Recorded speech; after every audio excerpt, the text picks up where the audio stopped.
జాగ్రత్త. మనం ఎన్ని చేయలేదు సార్, కొత్తగా చెప్పాలా? నేను చూసుకుంటా.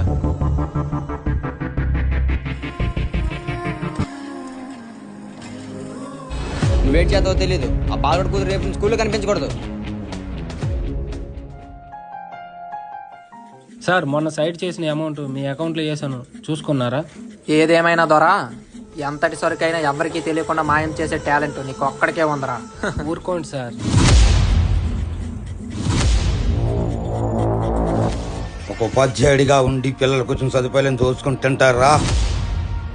ఈ రోజుతో మీ పని అయిపోయిందిరా. ఇంకా మీరు జీవితాంతం చెప్పకూడి తినేలా చేస్తారా?